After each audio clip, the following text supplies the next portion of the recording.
नमस्कार, खबरों का पंचनामा देख रहे हैं आप। मैं हूं आपके साथ पूजा। हम लेकर आए हैं देश और दुनिया की 5 बड़ी खबरें, जिस पे चर्चा के लिए मेरे साथ स्टूडियो में मौजूद हैं कैपिटल टीवी के editor in chief doctor Manish Kumar. Doctor साहब, बहुत बहुत स्वागत है आपका। धन्यवाद। सबसे पहले नजर हेडलाइंस पर।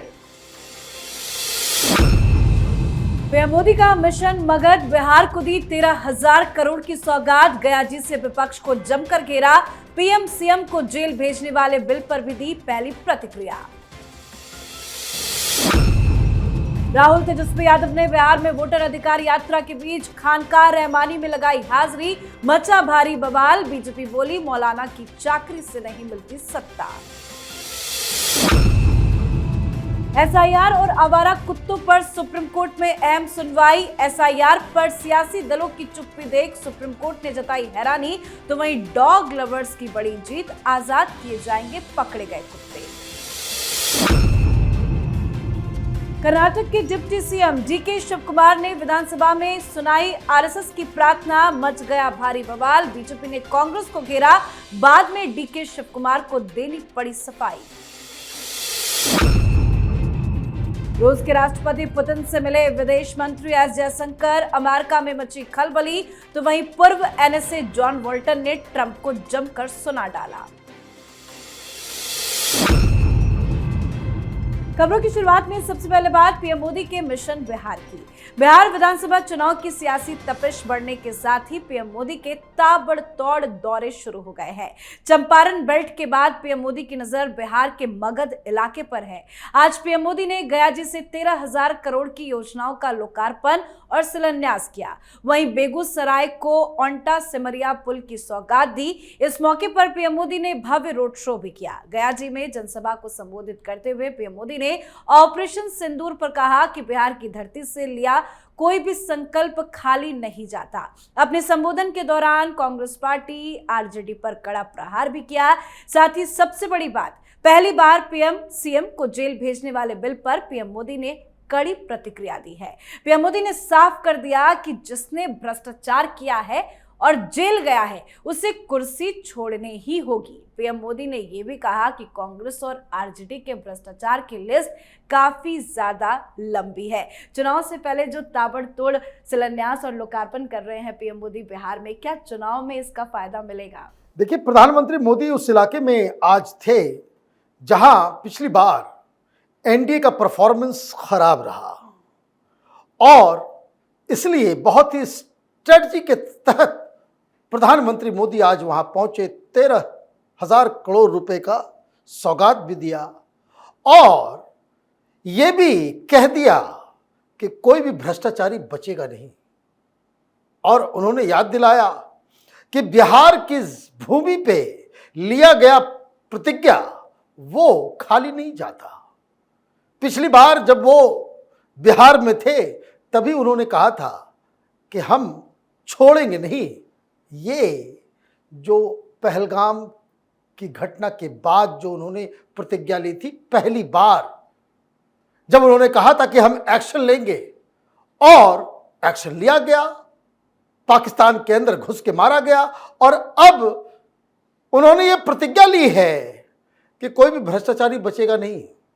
तो कांग्रेस और आरजेडी को बहुत कायदे से पता है कि उनके तमाम बड़े लीडर जो दो लड़के घूम रहे हैं बिहार के अंदर, दोनों के ऊपर भ्रष्टाचार के मामले, एक तो बेल से ऊपर बाहर है नेशनल हेराल्ड में और लैंड फॉर जॉब में तेजस्वी यादव फंसे हुए हैं। तो मामला बिल्कुल साफ है। प्रधानमंत्री मोदी विकास और भ्रष्टाचार को मिटाने के नाम पे जनता के बीच वोट मांग रहे हैं। जी, तो पीएम मोदी के आज के दौरे से बिहार चुनाव की हलचल शुरू हो गई है। साथ ही राहुल गांधी भी बिहार में वोटर अधिकार यात्रा में जुटे हुए हैं। बिहार के मुंगेर में राहुल गांधी की मतदाता अधिकार यात्रा के दौरान आज एक बड़ा सियासी घटनाक्रम देखने को मिला।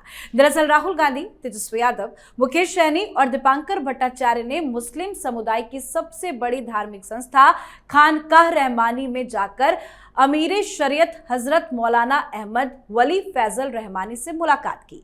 राहुल गांधी ने यहां आधे घंटे से ज्यादा का वक्त भी बिताया और जैसे ही तस्वीरें सामने आई, जमकर बवाल मच गया। मदरसा तो बीच में चले गए राहुल गांधी, लेकिन क्या मंदिर जाएंगे? देखिए, वहां मुंगेर में जो हुआ उसको लेकर के मुंगेर में काफी नाराजगी है। कांग्रेस पार्टी के लोग भी नाराज हैं कि एक तो वो रूट पे नहीं था, आप एक्स्ट्रा एफर्ट लेकर के आप खनका जाते हो, लेकिन और भी मंदिर हैं वहां पे बड़े इंपॉर्टेंट भारतीय प्रतीक चिन्ह, भारतीय संस्कृति से जुड़ी हुई 3 बड़े बड़े वहां पे स्थान हैं। वहां पे इंटरनेशनल योगा स्कूल है, बाबा रामदेव तो अभी आए, योगा और पतंजलि, उससे कई दशक पहले से वहां पे एक इंटरनेशनली नोन योग यूनिवर्सिटी है। आप गए? नहीं गए। दिक्कत है आपको, क्योंकि वो प्रतीक जो है वो वोट बैंक उससे नहीं आता, पैसे उससे वोट नहीं मिलते। वहां पे आप शक्तिपीठ जैसी शक्तिशाली, वहां पे काली स्थान है, आप नहीं गए वहां पे। कम से कम इतना भी कर लिया होता कि जिस तरह से पटना में महावीर मंदिर है, मुंगेर में एक महावीर मंदिर है, आप वहां से मात्र 100 मीटर की दूरी से आपकी यात्रा गुजरी, लेकिन आप वहां पे नहीं गए। लेकिन यू मेड एन एफर्ट कि आप रूट को छोड़ के 1 किलोमीटर अंदर गली के अंदर घुस के आप वहां जा रहे, तो सवाल तो पूछे जाएंगे।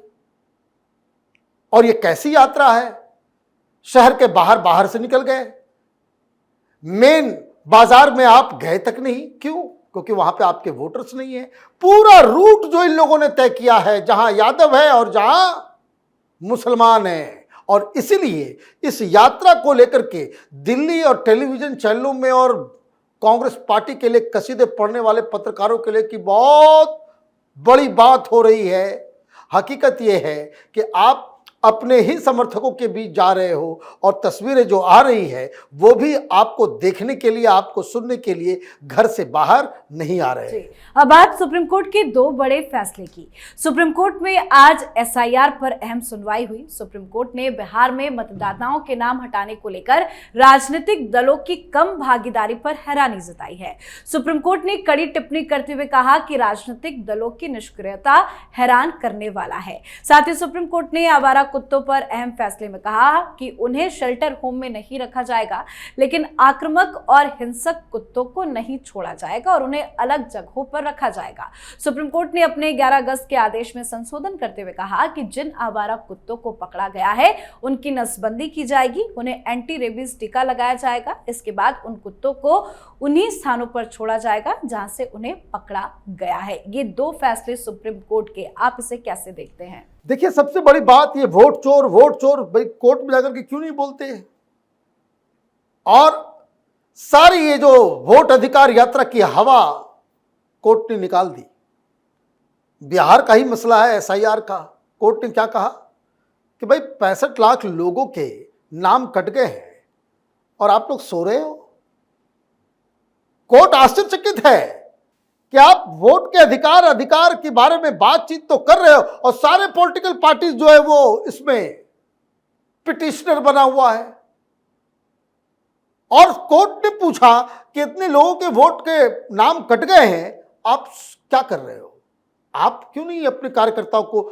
तो कोर्ट को यह कहना पड़ा कि 11 पार्टी जो बिहार में एक्टिव हैं और जो पिटिशनर हैं, उनसे यह गुजारिश की गई है कि आप अपने अपने कार्यकर्ताओं को कहिए कि जिनका नाम कटा है वो अपना सर्टिफिकेट, अपना सारा कागज और फॉर्म लेकर के उनके नाम को जुड़वाइए। ये तो आपका काम है, लेकिन इनको तो इसके लिए फुर्सत है नहीं। इनको करनी है राजनीति, कहना है वोट चोर, ये घटिया राजनीति इनको करनी है।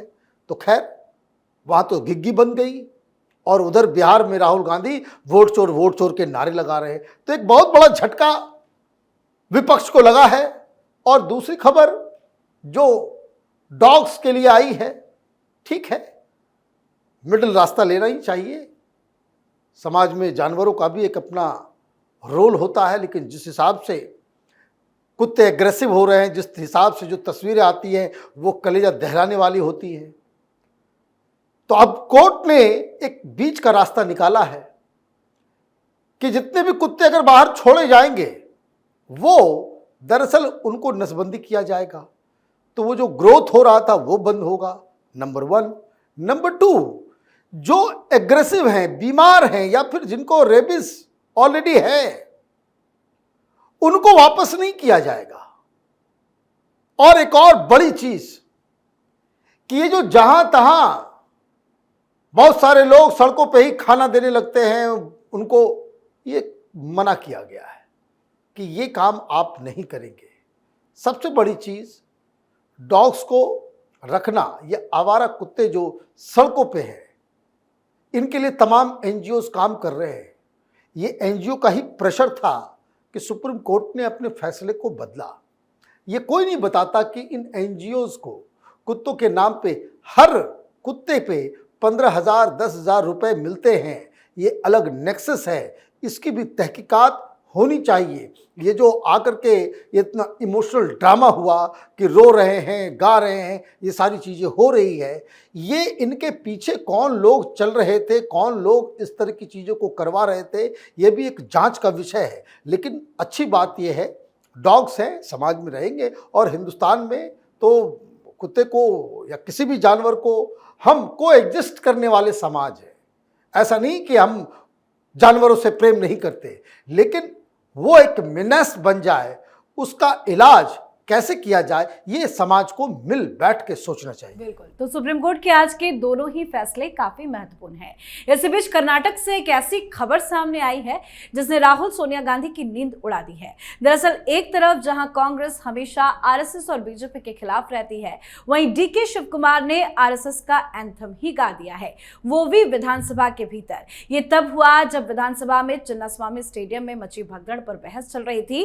तभी अचानक से डीके शिव कुमार ने आरएसएस का प्रार्थना गीत नमस्ते सदा वत्सले मातृभूमि की कुछ पंक्तियां पढ़ दी, जिसका वीडियो भी सोशल मीडिया पर वायरल हो गया। इस वीडियो को लेकर बीजेपी ने कांग्रेस को जमकर घेरा है। बीजेपी ने कांग्रेस पर निशाना साधते हुए कहा कि उसके अधिकांश नेता अब आरएसएस की प्रशंसा कर रहे हैं। वहीं विवाद बढ़ने पर डीके शिव कुमार को अपनी सफाई भी पेश करनी पड़ी। एक तरफ राहुल गांधी दिन रात आरएसएस पर प्रहार करते हैं, लेकिन डीके शिव कुमार ने ये जो पंक्तियां गाई है, क्या कोई वो संदेश देना चाहते थे? भाई, राजनीति तो इशारों में ही होती है। अब सब राहुल गांधी के तरह बिलो नॉर्मल आईक्यू का तो होता नहीं राजनीति में कि आपको अपना संदेश देने के लिए गाली गलौज की भाषा, वोट चोर तो चौकीदार चोर है, इस तरह की भाषा तो below normal, below average IQ वाले लोग करते हैं। जो अक्लमंद होते हैं वो इशारों से बात करते हैं। बात पूछा गया, उनसे बोला गया, और मुझे लग रहा है कि ये पूरा प्लान था। बीजेपी वालों ने कहा कि भाई आप भी तो आरएसएस से जुड़े हुए थे, तो उन्होंने कहा हाँ जुड़े हुए थे, मैंने बहुत स्टडी किया है। और उन्होंने जो शाखा की जो प्रार्थना है नमस्ते सदा वत्सले मातृभूमि, उन्होंने गा दिया 2 लाइन, इशारा कर दिया मुख्यमंत्री बनाओ, नहीं तो पंछी उड़ के जाएगा उधर, सरकार बनेगी तो कुछ और प्रारूप ले लेगा, मैं फिर कांग्रेस पार्टी में नहीं रहूंगा। उन्होंने इशारा कर दिया कि वो हिंदुत्व के साथ है, और ये कोई नई बात नहीं है। अभी वो कोयंबटूर में थे जब महाशिवरात्रि के दौरान अमित शाह के साथ नजर आए। कांग्रेस के ये पहले बड़े नेता हैं जिन्होंने कुंभ में डुबकी लगाई परिवार के साथ और तारीफ की, वो पूरा चंदन वगैरह लगा करके। फिर वो मैसूर के चामुंडा मंदिर का पूजा पाठ उन्होंने किया। ये क्या हो रहा है? ये इशारा दिया जा रहा है कि राहुल गांधी जी, आपने 2.5 साल की बात की थी, ये 2.5 साल अब पूरा होने वाला है 2 महीने में। मुख्यमंत्री हमें बना दो, वरना हम कुछ और कांड कर देंगे। और उधर सिद्धरमैया क्या कर रहे हैं? सिद्धरमैया कर्नाटक के फंड से गांधी परिवार को खुश करने के लिए प्रियंका वाड्रा के वायनाड कंस्टिट्यूएंसी को कर्नाटक से पैसा जा रहा है। अभी गांधी परिवार को सारे लोग जो है वो, और इससे क्या लग रहा है? इससे साफ लग रहा है कि गांधी परिवार सिद्धरमैया को रखना चाह रही है, और इसलिए डीके शिव कुमार को यह स्टंट करना पड़ रहा है, थ्रेट देना पड़ रहा है, अपने लोगों से बयान दिलवाना पड़ रहा है। मतलब कर्नाटक की सरकार जो कांग्रेस की बनी थी, उसके बहुत ही कम दिन जो है वो बच गए हैं। जी, अब बात आज की आखिरी खबर की। विदेश मंत्री एस जयशंकर ने रूस के राष्ट्रपति पुतिन और विदेश मंत्री सर्गेई लावरोव से मुलाकात की। करीब 1 घंटे तक चली बैठक में रूस यूक्रेन युद्ध सहित कई मुद्दों पर चर्चा हुई है। वहीं बैठक में सबसे ज्यादा दोनों देशों के बीच व्यापार पर चर्चा हुई। इस मुलाकात की चर्चा अमेरिका तक में हो रही है। तो वहीं ट्रंप से टैरिफ बवाल के बीच में अमेरिका के पूर्व राष्ट्रीय सुरक्षा सलाहकार जॉन बोल्टन ने कहा कि रूसी तेल की खरीदारी के लिए भारत को जिम्मेदार ठहराना और उस पर 25% के टैरिफ को 50% तक बढ़ाना ट्रंप की एक गलती है। पुतिन और एस जयशंकर की मुलाकात अमेरिका क्यों चिढ़ रहा है? अमेरिका इसलिए चिढ़ रहा है कि ट्रंप की दादागिरी हिंदुस्तान ने एक्सेप्ट नहीं किया। हमने साफ कह दिया, हमारे ऊपर दबाव मत डालो, दबाव तो हम किसी का नहीं सुनते। आपके सामने हम घुटने नहीं टेकेंगे, आपको ये नहीं कह देंगे कि भाई आपने युद्ध रुकवा दी। आपकी खींच, आपको मुबारकबाद। अब बड़ी बात क्या है, जब रूस में पत्रकारों ने पूछा कि अमेरिका आपको पनिश कर रहा है रूस से ऑयल खरीदने के लिए और आप कह रहे हो कि भाई और ऑयल खरीदेंगे, और रूस ने कह दिया 5% और डिस्काउंट भी कर देंगे, तो जयशंकर साहब ने कहा कि वी आर परप्लेक्स्ड। यही अमेरिका है जिन्होंने हमें रिक्वेस्ट किया कि आप रूस से ज्यादा ऑयल खरीदो, और ये ऑयल हम रिफाइन करके उसे यूरोप में, लैटिन अमेरिका में और अफ्रीका में हम बेच रहे हैं। क्यों बेच रहे हैं? कि ताकि ऑयल की कीमत इंटरनेशनल मार्केट में स्टेबल रहे, और अगर हम ये बंद कर देते तो वो स्टेबल, तो कहने का मतलब यह है कि आप ही रिक्वेस्ट कर रहे थे और अब सरकार बदल गई है, तो वो आदमी आपको उल्टा ये कह रहा है कि ये तुम्हारा दोष है। तो पॉलिसीज तो हिंदुस्तान अपने मन से बनाएगा, और हमारी एनर्जी नीड्स, हमारे डिफेंस के नीड्स और हमारा जो ग्लोबल पॉलिटिक्स में उचित स्थान है, उसके लिए भारत लड़ेगा। और यही बात अब अमेरिका के तमाम एक्सपर्ट्स अब सामने आकर कह रहे हैं कि इंडिया के साथ जो डोनाल्ड ट्रंप ये एडवेंचरिज्म कर रहे हैं, ये बैकफायर करेगा, अमेरिका को बहुत नुकसान होने वाला है। बहुत बहुत धन्यवाद सर समझाने के लिए। धन्यवाद। तो खबरों का पंचनामा में आज के लिए फिलहाल इतना ही। देश विदेश की बाकी खबरों और उनके सटीक एनालिसिस के लिए देखते रहिए कैपिटल टीवी। हमें लाइक कीजिए, शेयर कीजिए और कैपिटल टीवी को सब्सक्राइब कीजिए। नमस्कार।